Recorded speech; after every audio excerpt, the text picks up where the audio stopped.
ಅಶ್ಮಿ ರೂಮಿಗೆ ಬಂದವಳೆ ಅಲ್ಲೇ ಇದ್ದ ಟೇಬಲ್ ಮೇಲೆ ಟ್ರೇ ಇಟ್ಟು ಟೀ ಬೇಕು ಅಂದ್ರೆ ತಗೋಬಹುದು ಅಂತ ಟೀ ಕಪ್ನ ಹಿಡ್ಕೊಂಡು ಮಂಚದ ಮೇಲೆ ಕೂತು ಒಂದು ಸಿಪ್ ಹೀರ್ದವಳಿಗೆ ವಾಕರಿಕೆ ಬರೋಕೆ ಶುರುವಾಗಿತ್ತು. ವರುಣ್ ಕಡೆಗೆ ನೋಡ್ತಾಳೆ. ಆಗ ತಾನೇ ಫ್ರೆಶ್ ಆಗಿದ್ದ ಅವನು. ತನ್ನ ಶರ್ಟ್ ಬಟನ್ ಹಾಕೊಂಡವನು ಟೀ ಕಪ್ಪನ್ನ ಕೈಯಲ್ಲಿ ಹಿಡಿದು ಕುಡಿಯತೊಡಗ್ತಾನೆ. 5 ನಿಮಿಷದಲ್ಲಿ ಅವನು ಟೀ ಕುಡಿದು ರೂಮಿನಿಂದ ಹೊರಟು ಹೋಗಿದ್ದ. ಅವನನ್ನ ನೋಡಿದ ಅಶ್ಮಿ, ಇವನು ಮನುಷ್ಯನೇ ಅಲ್ಲ ಅನ್ಸುತ್ತೆ. ಈ ತರ ಯಾರಾದ್ರೂ ಟೀ ಮಾಡ್ತಾರಾ? ಹಾಲಿಗೆ ನೀರ್ ಹಾಕಿದಾರ ಅಥವಾ ಒಂದ್ ಬಕೆಟ್ ನೀರಿಗೆ ಹಾಲ್ ಹಾಕಿದಾರ ತಿಳಿತಾ ಇಲ್ಲ. ಅದ್ರ ಜೊತೆಗೆ ಟೀ ಪುಡಿನೂ ಒಂದಷ್ಟು ಸುರಿದಿದ್ದಾರೆ. ಸಕ್ಕರೆ ಹಾಕಿದಾರ ಇಲ್ವಾ ಅನ್ನೋ ಡೌಟ್ ಬರೋ ತರ. ಬರೀ ಟೀಗೆ ಹಿಂಗೆ ಆದ್ರೆ ಇನ್ನು ತಿಂಡಿ ಕತೆ ಏನೋ ಅಂತ ಟೀಯನ್ನ ಕುಡಿದೆ ಹಾಗೆ ಇಡ್ತಾಳೆ ಅಶ್ಮಿ. ಇತ್ತ ಹೊರಗಡೆಗ್ ಬಂದ ವರುಣ್ ಕಡೆಗ್ ನೋಡಿದ ರಘುವೀರ್ ಅವರು ಎಲ್ಲಿಗ್ ಹೊಟ್ಯಪ್ಪ ಅಂತ ಕೇಳ್ತಾರೆ. ಆಫೀಸ್ಗೆ ಅಪ್ಪ ಅಂತ ಹೇಳಿದವನ ಮಾತನ್ನ ಕೇಳಿಸ್ಕೊಂಡ ಮಾಧವಿ ಅವರು, MDನೇ ಮನೇಲಿ ಆರಾಮಾಗಿ ಕೂತಿರೋವಾಗ ನಿನಗೇನ್ ಕೆಲ್ಸ ಅಂತಾರೆ. ಅವ್ರ ಮಾತುಗಳು ಕೇಳುಗರಿಗೆ ನಿಜವೇ ಅನ್ಸಿದ್ರು ವರುಣ್ಗೆ ಚುಚ್ಚಿದಂತಾಗಿತ್ತು. ನೋಡು, ಆಕಾಂಕ್ಷ ಮತ್ತೆ ಪೃಥ್ವಿದು ತಿಂಡಿ ಆಯ್ತು, ನಮ್ದು ಕೂಡ ಆಯ್ತು, ಇನ್ನು ನೀವಿಬ್ರೆ ಬಾಕಿ ಇರೋದು. ಬನ್ನಿ ತಿಂಡಿ ತಿನ್ನಿ, ಅವಳನ್ನ ಕೂಡ ಕರಿ ಅಂತ ಹೇಳಿದಾಗ ವರುಣ್ ಆಯ್ತು ಅನ್ನುವಂತೆ ತಲೆ ಆಡ್ಸಿ ರೂಮಿನ ಬಾಗಿಲ ಬಳಿ ನಿಂತವನು ಕೂತಿದ್ದ ಅಶ್ಮಿ ಕಡೆಗ್ ನೋಡಿ ತಿಂಡಿಗ್ ಬಾ ಅಂತ ಹೇಳ್ದವನು ಒಂದು ಕ್ಷಣ ಕೂಡ ಅಲ್ಲಿ ನಿಲ್ಲದೆ ಹೊರಟೆ ಹೋದ. ತಿಂಡಿನಾ ಅಂತ ಉದ್ಗರಿಸಿದ ಅಶ್ಮಿ ಅವನ್ ಹಿಂದೆಯೇ ಹೋಗ್ತಾಳೆ. ಆಕಾಂಕ್ಷಗಾಗಿ ಸುತ್ತಲೂ ನೋಡಿದಾಗ ಮಾಧವಿಯವರು ಅಶ್ಮಿ ಕಡೆಗ್ ನೋಡಿ ಯಾರನ್ ಹುಡುಕ್ತಿದ್ಯಾ ಅಂತ ಕೇಳ್ತಾರೆ. ಅಕ್ಕ ಅಂತಾಳೆ ಅಶ್ಮಿ. ವರುಣ್ ತಟ್ಟೆಗೆ ತಿಂಡಿ ಬಡಿಸ್ತಾ ಇರೋ ಮಾಧವಿ ಅವರು, ನೋಡಿದ್ಯಾ ಅವಳನ್ನ, ನೀವಿಬ್ರು ಹೇಗೋ ಸುಖವಾಗಿಲ್ಲ, ಅವರಿಬ್ರಾದ್ರೂ ಸಂತೋಷವಾಗಿರ್ಲಿ ಅನ್ನೋದ್ ಬೇಡ್ವಾ ಅಂತಾರೆ. ಅಶ್ಮಿ ಮಾಧವಿಯವರ ಮಾತಿನ ವರಸೆ ಬದಲಾಗಿರೋದನ್ನ ಗಮನಿಸ್ತವಳು ರಘುವೀರ್ ಇಲ್ದೆ ಇದ್ದದನ್ನ ನೋಡಿ ಮುಖ ತಿರುಗಿಸ್ಕೊಂಡು ಡೈನಿಂಗ್ ಟೇಬಲ್ ಮುಂದೆ ಬಂದು ಕೂರ್ತಾಳೆ. ಮಾಧವಿಯವರು ತಟ್ಟೆಗೆ 2 ಇಡ್ಲಿ ಹಾಕ್ತಾರೆ. ಪೂರ್ತಿ ತಣ್ಣಗಾಗಿತ್ತು. ಜೊತೆಗೆ ಸಾಂಬಾರ್ ಬಡಿಸಿ ಅಲ್ಲಿಂದ ಹೋಗೇ ಬಿಟ್ರು. ಅಶ್ಮಿಗೆ ಏನೂ ಅರ್ಥ ಆಗ್ಲಿಲ್ಲ. ವರುಣ್ ಕಡೆ ನೋಡ್ತಾಳೆ. ಅವನು 2 ಇಡ್ಲಿ ಖಾಲಿ ಮಾಡಿ ಕೈ ತೊಳೆದು ಹೋಗಿದ್ದ. ಓ, ಇದು ಅರೆ ಹೊಟ್ಟೆಯಲ್ಲಿರ್ಸೋ ಪ್ಲಾನ್ ಅನ್ಸುತ್ತೆ. ನನ್ಗೇನೋ ಹೊಟ್ಟೆ ತುಂಬೋದು, ಆದ್ರೆ ಅವನು ಅಂತ ಯೋಚಿಸ್ತವಳು. ಅಯ್ಯೋ ನನ್ಗೇನು, ನಾನ್ ಯಾಕೆ ಇವನ್ ಮೇಲೆ ಕನಿಕರ ತೋರಿಸ್ಬೇಕು? ಇವನು ನನ್ಗೆ ಎಷ್ಟೆಲ್ಲ ಕಾಟ ಕೊಟ್ಟಿದ್ದಾನೆ ಅದನ್ನೆಲ್ಲ ನಾನ್ ಮರ್ತ್ಬಿಡ್ತೀನಾ? ಆದ್ರೆ ಇವನು ಅದ್ರ ಬಗ್ಗೆ ಏನು ಹೇಳ್ತಾ ಇಲ್ವಲ್ಲ. ಮತ್ತೊಂದು ಆಶ್ಚರ್ಯಕರ ವಿಷಯ ಏನು ಅಂದ್ರೆ ಅವನು ಬರೀ 2 ಟೈಮ್ಸ್ ಹೆದರಿಸಿದಾನೆ. ಅದನ್ ಬಿಟ್ರೆ ನಾನು ಅವನ ಜೊತೆ ಇರುವಾಗ ಅದ್ರ ಬಗ್ಗೆ ಮಾತಾಡ್ಲೂ ಇಲ್ಲ. ಅದೇ ವಿಚಿತ್ರ ಅನ್ಸಿದ್ದು ಅಂತ ಮನದಲ್ಲೇ ಹೇಳ್ಕೊಂಡವಳು ಒಂದೇ ಒಂದು ತುತ್ತು ಇಡ್ಲಿ ಬಾಯಿಗಿಟ್ಟವಳಿಗೆ ನತ್ತಿ ಹತ್ತಿತ್ತು. ಥೂ ಪಾಪಿ, ತಿನ್ನೋದನ್ನು ನೆಟ್ಟು ಕೊಡೋಕ್ಕಾಗಲ್ಲ ಅಂತಾರೆ. ಬರೀ ಖಾರದ ಪುಡಿ ಹಾಕಿ ಮಾಡಿದಾರೆ ಅನ್ಸುತ್ತೆ, ಒಂದು ಉಪ್ಪಿಲ್ಲ ರುಚಿ ಇಲ್ಲ ಅಂತ ಇಡ್ಲಿ ತಿಂದೆ ಕೈ ತೊಳೆದು ಹೇಳೋಕೆ ನೋಡಿದಾಗ ಮಾಧವಿಯವರು ಅಶ್ಮಿಯನ್ನ ನೋಡಿ ನಗ್ತಾ, ನನ್ ಜೊತೆಗೆ ಹಾರಾಡಿದ್ರೆ ಖಾಲಿ ಹೊಟ್ಟೆನೆ ಗತಿ ನಿನ್ಗೆ ಅಂತ ವ್ಯಂಗ್ಯವಾಗಿ ನಗ್ತಾರೆ. ಅವರನ್ನ ನೋಡಿದ ಅಶ್ಮಿ, ನೀವು ಪ್ರಾಣಿಗಿಂತಲೂ ಕಡೆ ಅಂತ ಪ್ರೂವ್ ಮಾಡ್ಬಿಟ್ರಿ. ಹಸ್ತೋರಿಗೆ ಅನ್ನ ಹಾಕಿದ್ರೆ ಪುಣ್ಯ ಬರುತ್ತೆ ಅಂತಾರೆ, ಅಂಥದ್ರಲ್ಲಿ ಖಾಲಿ ಹೊಟ್ಟೆಲಿ ಎದ್ ಹೋಗ ಹಾಗೆ ಮಾಡಿದೀರಾ, ನಿಮಗ್ ಒಳ್ಳೇದಾಗತ್ತಾ ಹೇಳಿ ಅಂತಾಳೆ. ಆಗ ಮಾಧವಿ ಅವರು, ನೋಡು, ನಿನ್ ಎಗರಾಟನೆಲ್ಲ ನಿನ್ ತಾಯಿ ಮನೇಲಿ ಇಟ್ಕೋ. ಇಲ್ಲಲ್ಲ, ಏನಂದ್ರೆ ನಿನ್ ಹೆಸರಲ್ಲಿರೋ ಆಸ್ತಿ ಇದಕ್ಕಿಂತಲೂ ದುಪ್ಪಟ್ಟಿದೆ ಅಂತ ಅಲ್ವಾ? ನಾನು ನನ್ ಗಂಡನ ಆಸ್ತಿ ಹಣದಲ್ಲಿ ಬದುಕ್ತಾ ಇದ್ದೀನಿ, ಆದ್ರೆ ನೀನು ಅಪ್ಪನ್ ಮನೆ ಹೆಸರು ತೆಗಿತಾ ಇದೀಯಾ. ನಿನ್ಗೆ ದಮ್ ಅನ್ನೋದೇ ಇದ್ರೆ ನಿನ್ ಗಂಡನ್ ದುಡ್ಡಲ್ಲಿ ಬದುಕ್ ತೋರ್ಸು, ಆಗ ಒಪ್ಕೋತೀನಿ ನಿನ್ನನ್ನ. ನಿನ್ನ ಶ್ರೀಮಂತಿಕೆಯಲ್ಲಿ ಒಂದು ಉಗುರಿನಷ್ಟು ಹಣ ಕೂಡ ಇಲ್ಲ ಅವನಲ್ಲಿ. ಇನ್ನು ಮದ್ವೆಗೆ ಮಾಡಿರೋ ಸಾಲ ಬೇರೆ ಇದೆ, ಅದನ್ನೆಲ್ಲ ತೀರ್ಸಿದ್ರೆ ಬಿಡ್ಗಾಸು ಉಳಿಯಲ್ಲ ಅವನ್ ಕೈಲಿ. ಅವನು ನಿನ್ನನ್ನ ಹೇಗ್ ಸಂತೃಪ್ತಿ ಪಡಿಸ್ತಾನೋ ನಾ ಕಾಣೆ. ಇನ್ನು ನೀನು ಶ್ರೀಮಂತಿಕೆಲೇ ಮಿಂದೆದ್ದವಳು, ಅವನಿಗೆ ಸಿಗೋ ಚೂರು ಪಾರು ಹಣದಲ್ಲಿ ನೀನು ಅಡ್ಜಸ್ಟ್ ಆಗ್ತೀಯ ಅನ್ನೋದು ಭ್ರಮೆ. ಆ ದೇವ್ರು ನಿಮ್ಮನ್ನ ಏನು ಅಂತ ಜೋಡಿ ಮಾಡಿದ್ನೋ ನನಗಂತೂ ಗೊತ್ತಿಲ್ಲ ಅಂತ ಜೋರಾಗಿ ನಕ್ಕ ಮಾಧವಿಯವರು ತಮ್ಮ ಕೆಲ್ಸದ ಕಡೆ ಗಮನ ಕೊಡ್ತಾರೆ. ಇತ್ತ ಆಕಾಂಕ್ಷ ತನ್ನ ಬಟ್ಟೆಗಳನ್ನ ಮಡಚ್ತಾ ಇರುವಾಗ ಅವಳ ನಡುವನ್ನ ಬಳಸಿ ತಬ್ಬಿ ಹಿಡಿದ ಪೃಥ್ವಿ, ಮನೆಗ್ ಬಂದು 1 ದಿನನೂ ಆಗ್ಲಿಲ್ಲ ಆಗ್ಲೇ ಕೆಲ್ಸನ? ಮೊದ್ಲು ಆ ಬಟ್ಟೆನ ಅಲ್ಲಿಡು, ನಾನು ನಿನ್ ಜೊತೆಗೆ ಮಾತಾಡ್ಬೇಕು ಅಂತಾನೆ. ಸರಿ, ಏನ್ ಹೇಳಿ ಅಂತಾಳೆ ಆಕಾಂಕ್ಷ. ನಾವಿಬ್ರು ಈಗ ಅವ್ರಿಬ್ರನ್ನ ಹೇಗಾದ್ರೂ ಮಾಡಿ ಒಂದ್ ಮಾಡ್ಬೇಕು. ಅದಕ್ಕೆ ಏನಾದ್ರೂ ಪ್ಲಾನ್ ಇದ್ರೆ ಹೇಳು ಅಂತ ಕೇಳ್ತಾನೆ ಪೃಥ್ವಿ ಆಕಾಂಕ್ಷಗೆ. ಹೌದು ರೀ, ಆದ್ರೆ ಏನ್ ಮಾಡೋದು ಅಂತ ಗೊತ್ತಾಗ್ತಾನೆ ಇಲ್ಲ ಅಂತ ಗಲ್ಲದ ಮೇಲೆ ಕೈ ಇಟ್ಟು ಯೋಚಿಸ್ತಾ ಕೂತಿದ್ದವಳ ಕಡೆಗೆ ನೋಡಿ ಕುಳಿತು ಬಿಟ್ಟ ಪೃಥ್ವಿ. ನೀನು ಹೀಗೆ ಯೋಚನೆ ಮಾಡ್ಕೊಂಡು ಕೂತ್ರೆ ಏನು ಯೂಸ್ ಇಲ್ಲ. ಇದಕ್ಕೆ ಒಂದೇ ಪರಿಹಾರ, ಅದು ನೀನು ಒಪ್ಕೊಂಡ್ರೆ ಅಂತಾನೆ ಪೃಥ್ವಿ. ಏನ್ ಹೇಳಿ ಅಂತ ಕೇಳ್ತಾಳೆ ಆಕಾಂಕ್ಷ. ನಾವಿಬ್ರು ಸ್ವಲ್ಪ ದಿನ ಹನಿಮೂನ್ ಟ್ರಿಪ್ ಅಂತ ಹೋಗ್ಬೇಕು. ನಾವಿಬ್ರು ಇಲ್ಲೇ ಇದ್ರೆ ಅವರು ನಮ್ ಹಿಂದೆನೆ ಇರ್ತಾರೆ. ನಮ್ಮಿಬ್ರಿಗೂ ಅರ್ಥ ಮಾಡ್ಕೊಳ್ಳೋಕೆ ಟೈಮ್ ಸಿಕ್ಕ ಹಾಗೆ ಆಗುತ್ತೆ ಅಂತಾನೆ ಪೃಥ್ವಿ. ಅಲ್ಲ, ನಮ್ಮಿಬ್ರನ್ನೇ ಕಳ್ಸೋಕೆ ಅತ್ತೆ ಮಾವ ಒಪ್ದೇ ಇದ್ರೆ ಅವರು ನಮ್ ಜೊತೆಗ್ ಬರ್ಲಿ ಅಂದ್ರೆ ಏನ್ ಮಾಡ್ತೀರಾ? ಅವರು ಹೊಸ ಜೋಡಿನೇ ಅಲ್ವಾ ಅಂತಾಳೆ ಆಕಾಂಕ್ಷ. ಆಗ ಪೃಥ್ವಿ, ಎಸ್, ಈ ಪಾಯಿಂಟ್ ಕೂಡ ಥಿಂಕ್ ಮಾಡ್ಬೇಕು. ಸದ್ಯಕ್ಕೆ ಏನು ಮಾತಾಡೋದು ಬೇಡ. ಒಂದು ವಾರ ಬಿಟ್ಟು ನಾನೇ ಅಪ್ಪನ ಜೊತೆಗೆ ಮಾತಾಡ್ತೀನಿ. ಈಗ ನಾವಿಬ್ರು ಸೇರ್ಕೊಂಡು ಬಟ್ಟೆ ಮಡ್ಚಿಡೋಣ ಅಂದಾಗ ನಗ್ತಲೆ ಒಪ್ಪಿಗೆ ಸೂಚಿಸ್ತಾಳೆ ಆಕಾಂಕ್ಷ. ಇತ್ತ ಡ್ಯಾಡ್, ಏನ್ ಥಿಂಕ್ ಮಾಡ್ತಾ ಇದ್ದೀರಾ ಅಂತಾಳೆ ಐಶ್ವರ್ಯ. ಯಾಕೋ ನಾವು ಸೋಲ್ತಾ ಇದೀವಿ ಅನ್ನಿಸ್ತಾ ಇದೆ ಮಗಳೇ. ಆತ್ಮನ್ ಈಗಾಗ್ಲೇ ಆಫೀಸ್ ಜವಾಬ್ದಾರಿನ ತಾನೇ ತಗೊಂಡಿದ್ದಾನೆ. ನನ್ನ ಪ್ರಕಾರ ಅವನಿಗೆ ಈಗಾಗ್ಲೇ ವಿಷಯ ತಿಳಿದಿರಬಹುದು. ಒಂದ್ ವೇಳೆ ಹಾಗೆ ಆದ್ರೆ ನಾವು ಈ ಮನೆಯಿಂದ ಹೊರಗಡೆಗೆ ಹೋಗ್ಬೇಕಾಗಿ ಬರುತ್ತೆ. ಎಲ್ಲ ಆಗಿದ್ದು ಆ ಯುಕ್ತಾಳಿಂದ ಅಂತಾನೆ ಅಭಿರಾಮ್. ಡ್ಯಾಡ್, ಅವಳೆ ಸದ್ಯದಲ್ಲೇ ಮನೆಯಿಂದ ಹೊರಗಡೆಗೆ ಹೋಗ್ತಾಳೆ, ನೋಡ್ತಾ ಇರಿ ಅಂತಾಳೆ ಐಶ್ವರ್ಯ. ಏನ್ ಹೇಳ್ತಾ ಇದ್ಯಾ, ಅದೇಗ್ ಸಾಧ್ಯ ಅಂತ ಕೇಳ್ತಾನೆ ಅಭಿರಾಮ್ ಆಶ್ಚರ್ಯದಿಂದ. ನಾನು ನಿಮ್ಗೆ ಸಹಾಯ ಆಗ್ಲಿ ಅನ್ನೋ ರೀಸನ್ಗೆ ಒಂದ್ ಎಡವಟ್ ಮಾಡಿದೆ, ಆದ್ರೆ ಅದು ನಮ್ಗೆ ಹೆಲ್ಪ್ ಆಗ್ತಿದೆ ಅಂತಾಳೆ ಐಶ್ವರ್ಯ. ಅಂದ್ರೆ ನನ್ಗೆ ಅರ್ಥ ಆಗ್ತಿಲ್ಲ, ಏನ್ ಹೇಳು ಅಂತ ಕೇಳ್ತಾನೆ ಅಭಿರಾಮ್.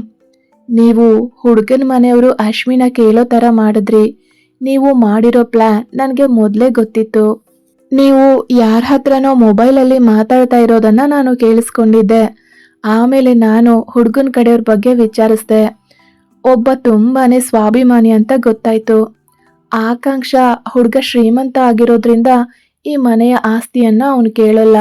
ಇನ್ನು ಮತ್ತೊಬ್ಬ ಸ್ವಾಭಿಮಾನಿ, ಇನ್ನು ಅವನಂತೂ ಅಶ್ಮಿ ಆಸ್ತಿಯನ್ನ ಕೇಳಲ್ಲ. ಆದ್ರೆ ಈ ಮದ್ವೆ ಆಗೋಕೆ ಅಶ್ಮಿ ಒಪ್ಪಲ್ಲ ಅನ್ನಿಸ್ತು. ನನ್ನ ಫ್ರೆಂಡ್ ಹುಡುಗಿಯರ ನಗ್ನ ಫೋಟೋಗಳನ್ನ ಎಡಿಟ್ ಮಾಡಿ ಹುಡುಗಿ ಕಡೆಯವರಿಗೆ ಹೆದರಿಸಿ ಹಣ ಕೇಳ್ತಾ ಇದ್ದ. ನಾನು ಅವನಿಗೆ ಕಾಲ್ ಮಾಡಿ ಅಶ್ಮಿ ಫೋಟೋನ ಅವನಿಗೆ ಸೆಂಡ್ ಮಾಡಿ ಎಡಿಟ್ ಮಾಡೋಕ್ ಹೇಳಿ ಆಮೇಲೆ ವರುಣ್ ಹೆಸರಲ್ಲಿ ಸಿಮ್ ಪರ್ಚೇಸ್ ಮಾಡಿದೆ. ಎಡಿಟ್ ಮಾಡಿರೋ ಫೋಟೋ ಸಿಕ್ಕಿದ್ದು ಅವರು ಬರೋ ದಿವ್ಸನೇ. ತಕ್ಷಣ ಸೆಂಡ್ ಮಾಡಿ ಒಪ್ಪೋ ಹಾಗೆ ಮಾಡ್ದೆ ಅಂತ ತನ್ನ ಮಾತನ್ನ ಮುಗಿಸ್ತಾಳೆ ಐಶ್ವರ್ಯ. ಅವಳ ಮಾತನ್ನ ಕೇಳಿದ ಅಭಿರಾಮ್, ಇಷ್ಟೆಲ್ಲ ಮಾಡಿದ್ಯಾ, ಆದ್ರೆ ಇದರಿಂದ ಯುಕ್ತ ಹೇಗೆ ಮನೆಯಿಂದ ಹೊರಗಡೆಗೆ ಹೋಗ್ತಾಳೆ ಅಂತ ಕೇಳ್ತಾನೆ. ಡ್ಯಾಡ್, ಈ ವಿಷಯ ಯುಕ್ತಾಗೆ ಗೊತ್ತಿಲ್ಲ ಅಂದ್ರೆ ಅವರಿಗಿಂತ ಮೂರ್ಖರು ಯಾರೂ ಇರಲ್ಲ. ನನ್ಗನ್ಸೋ ಪ್ರಕಾರ ಅವಳಿಗೆ ಈಗಾಗ್ಲೇ ವಿಷಯ ಗೊತ್ತಾಗಿರುತ್ತೆ. ಇದೇ ವಿಷಯನ ನಾವು ಮನೆಯವ್ರ ಹತ್ರ ಹೇಳಿದ್ವಿ ಅಂತ ಇಟ್ಕೊಳ್ಳಿ. ಎಲ್ರಿಗಿಂತ ಮೊದಲು ಆತ್ಮನ್ನೇ ಅವಳನ್ನ ಮನೆಯಿಂದ ಹೊರಗಡೆಗೆ ದಪ್ತಾನೆ. ಮನೆ ಮಗಳ ವಿಚಾರ ಗೊತ್ತಿದ್ದು ಹೇಳ್ದೆ ಮದ್ವೆ ಮಾಡಿಸಿದ್ಲು ಅಂತ ಅಂತ ಹೇಳ್ತಾಳೆ ಐಶ್ವರ್ಯ. ಆಗ ಅಭಿರಾಮ್, ನಿನ್ ಐಡಿಯಾ ಸೂಪರ್ ಮಗಳೇ. ನನ್ ಮಗಳಾಗಿದ್ದಕ್ಕೂ ಸಾರ್ಥಕ ಅನ್ನಿಸ್ತು. ನೋಡ್ತಾ ಇರು, ಇನ್ನು ಸ್ವಲ್ಪ ದಿನದಲ್ಲೇ ಏನೆಲ್ಲ ಮಾಡ್ತೀನಿ ಅಂತ ಅಭಿರಾಮ್ ಕುಹಕವಾಗಿ ನಗ್ತಾನೆ. ಆದ್ರೆ ಇದೇ ತನ್ನ ಕೊನೆ ಪ್ರಯತ್ನ ಆಗಿರಬಹುದು ಅನ್ನೋ ಯೋಚನೆ ಅವನಿಗೆ ಇರ್ಲಿಲ್ಲ. ಇತ್ತ ಅಪ್ಪ, ನಾನು ಮತ್ತೆ ಆಕಾಂಕ್ಷ ಸ್ವಲ್ಪ ದಿನ ಹೊರಗಡೆ ಹೋಗ್ಬೇಕು ಅಂತ ಡಿಸೈಡ್ ಮಾಡಿದೀವಿ. ಅದು ನೀವು ಪರ್ಮಿಷನ್ ಕೊಟ್ರೆ ಮಾತ್ರ ಅಂತ ತಾವು ಹೋಗೋದ್ರ ಬಗ್ಗೆ ಪೀಟಿಕೆ ಹಾಕಿದ್ದ ಪೃಥ್ವಿ. ಓಕೆ, ಆದ್ರೆ ವರುಣ್ ಮತ್ತೆ ಅಶ್ವಿನು ನಿಮ್ ಜೊತೆ ಕರ್ಕೊಂಡು ಹೋಗ್ಬಹುದಲ್ವಾ ಅಂತಾರೆ ರಘುವೀರ್ ಅವರು. ಅಪ್ಪ, ಆಫೀಸಲ್ಲಿ ನಮ್ಮಿಬ್ರಲ್ಲಿ ಯಾರಾದ್ರೂ ಒಬ್ರು ಇಲ್ಲ ಅಂದ್ರೂ ತುಂಬಾ ಕಷ್ಟ ಆಗತ್ತೆ. ನೀವು ಹೋಗ್ಬೋದು ಅಂದ್ರೆ ನಿಮ್ಗೆ ಕ್ಲೈಂಟ್ ಮೀಟಿಂಗ್ ಅದು ಇದು ಅಂತ ತುಂಬಾ ಓಡಾಟ ಇರುತ್ತೆ. ಜೊತೆಗೆ ಬ್ರಾಂಚ್ ವಿಸಿಟ್ ಮಾಡಬೇಕು. ಇದೆಲ್ಲ ನಿಮ್ಮ ಒಬ್ರಿಂದಲೇ ಆಗಲ್ಲ ಅಪ್ಪ. ಅದಕ್ಕೆ ನಾವಿಬ್ರೇ ಹೋಗೋದು ಅಂತ ಡಿಸೈಡ್ ಮಾಡಿದ್ದು ಅಂತಾನೆ ಪೃಥ್ವಿ. ರಘುವೀರ್ ಅವರಿಗೆ ಪೃಥ್ವಿ ಮಾತನ್ನ ಕೇಳಿ ಆಶ್ಚರ್ಯ ಅನ್ಸಿತ್ತು. ಯಾವತ್ತೂ ಕೂಡ ತನ್ನ ಸ್ನೇಹಿತನನ್ನ ಬಿಟ್ಟು ಹೋಗದೆ ಇರೋನು ಈಗ ಅವನನ್ನ ಬಿಟ್ಟು ಹೋಗ್ತಾ ಇದ್ದೀನಿ ಅಂತ ಹೇಳಿದಾಗ ಮಾಧವಿ ಅವರಿಗೆ ಮಗನ್ ಮಾತನ್ನ ಕೇಳಿ ಹಾಲ್ ಕುಡ್ದಷ್ಟೇ ಸಂತೋಷವಾಗಿತ್ತು. ಮಾಧವಿ ಅವರು ರಘುವೀರ್ ಕಡೆಗೆ ನೋಡಿ, ರೀ, ಅವನು ಹೋಗೋದೇ ಬೇಡ ಅಂತ ಹೇಳ್ತಾ ಇಲ್ಲ, ಜೊತೆಗೆ ಬೇಡ ಅಂತ ಹೇಳ್ತಾ ಇರೋದು ಅಷ್ಟೇ. ಇವರಿಬ್ರು ಹೋಗ್ ಬಂದ್ಮೇಲೆ ಅವರಿಬ್ರು ಹೋಗ್ಲಿ ಬಿಡಿ ಅಂತ ಮಗನ ಪರ ವಹಿಸಿ ಮಾತಾಡ್ತಾರೆ ಮಾಧವಿ ಅವರು. ಪೃಥ್ವಿಗೆ ಮಾಧವಿ ಅವ್ರ ಮಾತಿನಿಂದ ಸ್ವಲ್ಪ ಸುಧಾರಿಸ್ಕೊಂಡಂತೆ ಆಗಿತ್ತು. ಎಲ್ಲಿ ಅಪ್ಪ ತನ್ನ ಜೊತೆಗೆ ವರುಣ್ನ ಕೂಡ ಕರ್ಕೊಂಡು ಹೋಗು ಅಂತಾರೋ ಅನ್ನೋ ಭಯ ಇತ್ತು. ಆದ್ರೆ ಮಾಧವಿ ಅವರು ಅದಕ್ಕೆ ಪೂರ್ಣ ವಿರಾಮ ಹಾಕಿದ್ರು. ಸರಿ ಆಯ್ತು, ಆದ್ರೆ ನೀವು ಹೋಗ್ ಬಂದ್ಮೇಲೆ ಅವರಿಬ್ರು ಹೋಗ್ಬೇಕು ಅಂತ ರಘುವೀರ್ ಅವರು ಹೇಳಿದಾಗ ಪೃಥ್ವಿ ಸರಿ ಆಯ್ತು ಅನ್ನುವಂತೆ ತಲೆ ಆಡಿಸ್ತಾನೆ. ನನ್ನ ಸೊಸೆ ಬಂದು ನನ್ನ ಮಗನನ್ನ ಬದಲಾಯಿಸಿದ್ಲು ಅಂತ ಮನದಲ್ಲೇ ಖುಷಿ ಪಡ್ತಾರೆ ಮಾಧವಿ ಅವರು.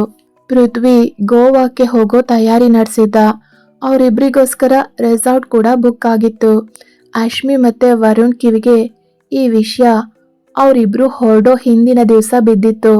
ಆದ್ರೆ ಇಬ್ರಿಗೂ ಅವರಿಬ್ರನ್ನ ತಡೆಯೋ ಅವಕಾಶವೇ ಸಿಗದಂತಾಗಿತ್ತು. ಮದುವೆಯಾಗಿ 1 ವಾರದ ನಂತರ ಪೃಥ್ವಿ ಮತ್ತೆ ಆಕಾಂಕ್ಷ ಗೋವಾದ ಕಡೆಗೆ ಹೊರಟಿದ್ರು. ಅಕ್ಕ, ನನ್ ಜೊತೆಗೆ ಒಂದೇ ಒಂದ್ ಮಾತು ಕೂಡ ಹೇಳ್ದೆ ಹೊರಟೇ ಬಿಟ್ಟೆ ಅಲ್ವಾ, ಇನ್ಮೇಲಿಂದ ನನ್ನ ಪಾಡೇನು ಅಂತ ಅಶ್ಮಿ ಯೋಚಿಸ್ತಾ ಇದ್ರೆ, ಬಾಸ್ ಈ ತರ ಅನ್ಯಾಯ ಮಾಡಬಹುದಾ? ಈ ಲೇಡಿ ಡಾನ್ ಜೊತೆಗೆ ನನ್ನನ್ನೊಬ್ಬನ್ನೇ ಬಿಟ್ಟು ಹೋದ್ರಿ ಅಲ್ವಾ, ಇವಳನ್ನ ಹೇಗ್ ಸಹಿಸ್ಕೊಳ್ಳಿ ನಾನು ಅಂತ ಚಡಪಡಿಸ್ತಾ ಇದ್ದ ವರುಣ್. ಇತ್ತ ಸ್ನಿಗ್ಧ, ಈ 1 ಸೆಮ್ ಮುಗಿದ್ರೆ ನಮ್ಮ ಕಾಲೇಜ್ ಲೈಫ್ ಮುಗಿಯುತ್ತೆ ಕಣೆ, ಆಮೇಲೆ ನಮ್ ಕೆಲ್ಸ ನಮ್ಗೆ ಅಂತ ಸಂಜೆ ಹೊತ್ತಿಗೆ ಮನೆ ಕಡೆಗೆ ಹೊರಟಾಗ ವಿದ್ಯಾ ಹೇಳ್ತಾಳೆ. ಆಗ ಸ್ನಿಗ್ಧ, ಮೊದ್ಲು ಈ ಸೆಮ್ ಮುಗಿದ್ರೆ ಸಾಕಾಗಿದೆ ಅನ್ಸುತ್ತೆ, ನಡಿ ನಾಳೆಯಿಂದ ಬೇರೆ ಕಾಲೇಜ್ ಇರಲ್ಲ, ಬೇಗ ಮನೆಗ್ ಸೇರ್ಕೊಳ್ಳೋಣ ಅಂತಾಳೆ. ನೋಡು, ನೀನು ಹೇಳ್ದಾಗ ನೆನಪಾಯ್ತು, ನಾಳೆಯಿಂದ ಭುವನ್ ಅಣ್ಣನ ನೋಡೋಕೆ ಆಗಲ್ಲ, ನನ್ ಜೊತೆಗ್ ಬಾರೆ ಒಂದ್ಸಲ ನೋಡ್ಕೊಂಡ್ ಬರೋಣ ಅಂತಾಳೆ ವಿದ್ಯಾ. ಭುವನ್ ಹೆಸರು ಕೇಳ್ತಾ ಇದ್ದಂತೆ ಹೌಹಾರಿದ ಸ್ನಿಗ್ಧ, ಏನೋ ನಾನು ಬರ್ಬೇಕಾ? ಆಗಲ್ಲ, ಬೇಕಿದ್ರೆ ನೀನೇ ಹೋಗು, ನನ್ಗೆ ಲೇಟ್ ಆಗುತ್ತೆ ಅಂತಾಳೆ. ಆಗ ವಿದ್ಯಾ, ನೀನು ಒಬ್ಳು ಫ್ರೆಂಡಾ? ಆ ದಾರಿಲಿ ಒಬ್ಳಿಗೆ ಹೋಗೋಕೆ ಭಯ ಆಗುತ್ತೆ ಅಂತ ಗೊತ್ತಿದ್ದು ಹೋಗ್ತಾ ಇದ್ಯಾ? ನಾಳೆ ನಾನು ಸತ್ರೆ ಅದಕ್ಕೆ ನೀನೇ ಕಾರಣ ಅಂತ ಹುಸಿ ಕೋಪ ತೋರಿಸ್ತಾಳೆ ಸ್ನಿಗ್ಧ ಮೇಲೆ. ಆಗ ಸ್ನಿಗ್ಧ, ಇಷ್ಟಕ್ಕೂ ಅವರು ನಿನಗೇನು ಸ್ವಂತ ಅಣ್ಣನಾ? ಅಲ್ಲ ಅಲ್ವಾ, ಮತ್ಯಾಕೆ ಇಷ್ಟೊಂದು ಕಾಳಜಿ ತೋರಿಸ್ತೀಯ, ನಡಿ ಸುಮ್ನೆ ಅಂತಾಳೆ. ನೋಡು ಸ್ನಿಗ್ಧ, ಅವನ ಬಗ್ಗೆ ನೀನು ಹೀಗೆಲ್ಲ ಮಾತಾಡ್ಬೇಡ, ಅವನ ಬಗ್ಗೆ ನಿನಗೇನೆ ಗೊತ್ತು. ನನ್ನ ಅಪ್ಪ ಅಮ್ಮನಿಗೆ ನನ್ನ ಮದುವೆ ಮಾಡೋ ಹುಚ್ಚು, ನನಗೆ ಓದೋ ಹುಚ್ಚು, ಅದಕ್ಕೆ ಮನೆ ಬಿಟ್ಟು ಓಡ್ ಬಂದೆ. ಎಲ್ಲಿಗೆ ಹೋಗ್ಬೇಕು ಅಂತ ತೋಚದೆ ಅಳ್ತಾ ಇದ್ದಾಗ ಅವನ ಪರಿಚಯದವ್ರ ಮನೇಲಿ ಇರೋಕೆ ಸಹಾಯ ಮಾಡಿ ನನಗೆ ಓದೋದಕ್ಕೂ ಸಹಾಯ ಮಾಡ್ದ. ನಾನು ಮೆರಿಟ್ ಸ್ಟೂಡೆಂಟ್ ಆಗಿದ್ರಿಂದ ಫ್ರೀ ಪ್ಲೇಸ್ಮೆಂಟ್ ಆಯ್ತು, ಉಳಿದೆಲ್ಲ ಖರ್ಚನ್ನ ಅವನೇ ನೋಡ್ಕೋತಾ ಇದ್ದಾನೆ. ನಾನು ಜಾಬ್ಗೆ ಹೋಗಿ ಅದನ್ನ ರಿಟರ್ನ್ ಮಾಡ್ತೀನಿ, ಆದ್ರೆ ಮೊದಲು ನಮ್ಗೆ ಸಹಾಯ ಮಾಡೋರು ಸಿಗ್ಬೇಕಲ್ವಾ? ನೋಡು, ನೀನು ಬರೋದಿದ್ರೆ ಬಾ, ಇಲ್ವಾ ನೀನ್ ಹೋಗು ಮನೆಗೆ ಅಂತ ವಿದ್ಯಾ ಕೋಪ ಮಾಡ್ಕೊಂಡು ಹೊರಟಾಗ ಅವಳ ಹಿಂದೆಯೇ ಹೋಗ್ತಾಳೆ ಸ್ನಿಗ್ಧ ಕೂಡ. ವಿದ್ಯಾ ಭುವನ್ ಮನೆ ಬಳಿ ಬಂದಾಗ ಆಗಷ್ಟೇ ಕೆಲ್ಸ ಮುಗಿಸ್ಕೊಂಡು ಮನೆಗ್ ಬಂದಿದ್ದ ಭುವನ್ ಬಾಗಿಲ ಬಳಿಯೇ ನಿಂತಿದ್ದ. ವಿದ್ಯಾ ಕಡೆಗ್ ನೋಡಿ, ಪುಟ್ಟ ನೀನಾ, ಯಾಕೋ ಅಲ್ಲೇ ನಿಂತಿದ್ಯಾ, ಒಳಗಡೆಗ್ ಬಾ ಅಂತಾನೆ. ಸ್ನಿಗ್ಧ ವಿದ್ಯಾಳ ಹಿಂದೆ ನಿಂತಿದ್ರಿಂದ ಭುವನ್ಗೆ ಅವಳು ಕಾಣಿಸ್ಲಿಲ್ಲ.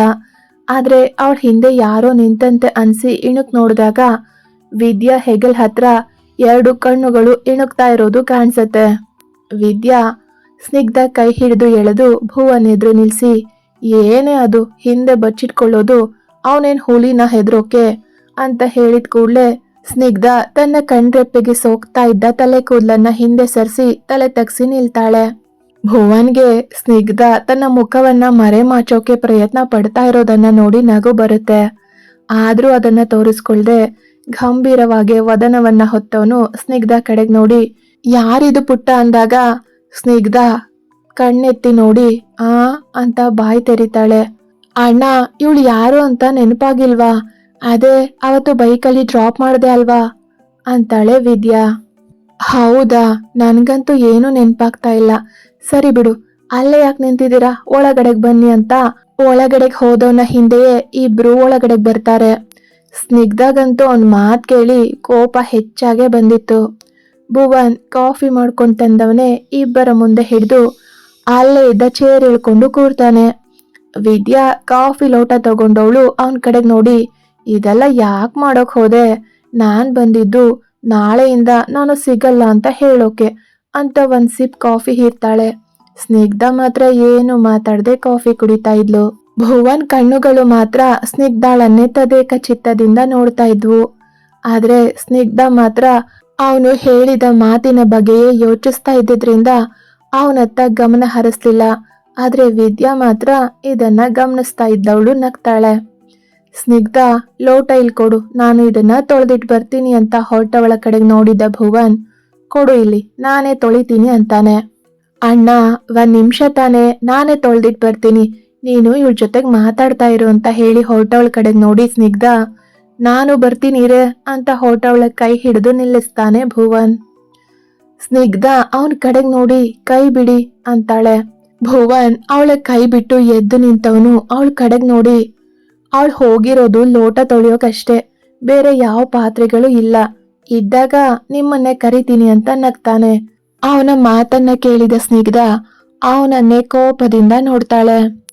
ಏನ್ ಹಾಗ್ ನೋಡ್ತಾ ಇದ್ದೀರಾ, ಕೂತ್ಕೊಳ್ಳಿ ಅಂದಾಗ ಕೋಪದಿಂದಲೇ ಚೇರ್ ಮೇಲೆ ಕೂತವಳ ಮುಂದೆ ತಾನು ಕೂಡ ಕೂತು ತನ್ನೆರಡು ಕೈಗಳ ಮೇಲೆ ಗಲ್ಲ ಊರಿ ಅವಳನ್ನೇ ನೋಡತೊಡಗ್ತಾನೆ ಭುವನ್. ವಿದ್ಯಾ ಬಂದವಳೆ ಭುವನ್ ಕಡೆಗ್ ನೋಡಿ, ನೋಡಿದ್ದು ಮುಗ್ದಿದ್ರೆ ನಾವು ಹೊಡ್ತೀವಿ ಅಂತಾಳೆ ನಗ್ತಾ. ಅವಳ ಮಾತನ್ನ ಕೇಳಿದ ಭುವನ್ ತಲೆ ಕೂದ್ಲಲ್ಲಿ ಕೈ ಆಡ್ಸಿ ನಗ್ತಾ ಆಯ್ತು ಅಂತಾನೆ. ಆದ್ರೆ ಸ್ನಿಗ್ಧ ಮಾತ್ರ ಇನ್ನು ಕೋಪದಲ್ಲೇ ಇದ್ದವಳು ಅಲ್ಲಿಂದ ಎದ್ದು ಹೊಡ್ತಾಳೆ. ಅಣ್ಣ, ಏನೋ ಮಾಡ್ದೆ, ಯಾಕೋ ಅಷ್ಟೊಂದು ಕೋಪ ಮಾಡ್ಕೊಂಡಿದ್ದಾಳೆ ಅವಳು ಅಂತ ವಿದ್ಯಾ ಕೇಳಿದಾಗ, ನಾನೇನೋ ಮಾಡಿಲ್ವೇ, ನಿನ್ ಜೊತೆ ಬರೋಕ್ ನೋಡಿದ್ರು ಕಾಲ್ ಎಳ್ದೆ ಅಷ್ಟೇ, ಅದಕ್ಕೆ ಕೋಪ ಬಂತು ಅನ್ಸುತ್ತೆ ಅಂತ ನಗ್ತಾನೆ ಭುವನ್. ನೀನೊಬ್ಬ ಸರಿಯಾಗಿದ್ಯಾ, ಇನ್ಮೇಲೆ ಅವಳು ನನ್ ಜೊತೆಗ್ ಬರೋದು ಡೌಟೇ ಬಿಡು ಅಂತ ಹೇಳಿದ ವಿದ್ಯಾ ಸ್ನಿಗ್ಧಳ ಹಿಂದೆಯೇ ಹೋಗ್ತಾಳೆ. ಆದ್ರೆ ಅವಳು ಅಷ್ಟರಲ್ಲೇ ಮನೆ ಕಡೆ ಮುಖ ಮಾಡಿದ್ಲು. ಇತ್ತ ತಗೋ ಅಂತ ತನ್ನ ಕೈಯಲ್ಲಿದ್ದ ತಟ್ಟೆನ ಅಶ್ಮಿ ಮುಂದೆ ಹಿಡಿತಾನೆ ವರುಣ್. ತಟ್ಟೆಯಲ್ಲಿದ್ದ ತಿಂಡಿ ನೋಡಿ ನಕ್ಕವಳು ಗಂಭೀರವಾಗಿ, ಇದು ಚೆನ್ನಾಗಿದೆ ತಾನೆ ಅಂತಾಳೆ. ಅಶ್ಮಿ ಮಾತನ್ನ ಕೇಳಿದ ವರುಣ್, 5 ಸ್ಟಾರ್ ಹೋಟೆಲ್ ಎಷ್ಟು ಚೆನ್ನಾಗಿಲ್ದೇ ಇದ್ರು ತಿನ್ಬಹುದು ಅಂದಾಗ ತಟ್ಟೆನ ತಗೊಂಡು ಒಂದ್ ತುತ್ತು ಬಾಯ್ಗಿಟ್ಟವಳು ಅವನ್ ಕಡೆಗ್ ನೋಡಿ, ವಾವ್ ಸೂಪರ್ ಆಗಿದೆ ಅಂತಾಳೆ. ಪೂರ್ತಿ ತಿಂದ್ ಮುಗಿಸಿ ಅವನ್ ಕಡೆಗ್ ನೋಡಿ, ಇವತ್ತು ನನ್ ಹೊಟ್ಟೆ ಪೂರ್ತಿ ತುಂಬ್ತು ಅಂತ ಇದ್ದಂತೆ ಅವಳ ಮೊಬೈಲ್ ರಿಂಗ್ ಆಗತ್ತೆ. ಯುಕ್ತ ಹೆಸರು ನೋಡ್ತಾ ಇದ್ದಂತೆ ಮೊಬೈಲ್ ಹಿಡಿದು ಹೊರಗ್ ಬಂದವಳು ಕಾಲ್ ರಿಸೀವ್ ಮಾಡಿ, ಹಲೋ ಯುಕ್ತ, ಹೇಳು ಅಂತಾಳೆ. ಹೇಗಿದ್ದೀರಾ ಅಶ್ಮಿ ಅವ್ರೆ ಅಂತ ಯುಕ್ತ ಕೇಳಿದಾಗ, ನನ್ ಕತೆ ಯಾಕೆ ಹೇಳ್ತೀಯ ಯುಕ್ತ, ನನ್ ಕತೆ ಆ ದೇವ್ರಿಗೆ ಪ್ರೀತಿ ಅನ್ನೋ ತರ ಇದೆ ಈ ಮನೇಲಿ, ಹೊಟ್ಟೆ ತುಂಬಾ ಊಟನೂ ಸಿಗ್ತಾ ಇಲ್ಲ, ಎಲ್ಲಿದ್ದೋಳು ಎಲ್ಲಿಗ್ ಬಂದೆ ನೋಡು, ಎಲ್ಲ ಆ ವರುಣ್ಲಿಂದಲೇ ಆಗಿದ್ದು ಅಂತಾಳೆ ಬೇಸರದಿಂದ ಅಶ್ಮಿ.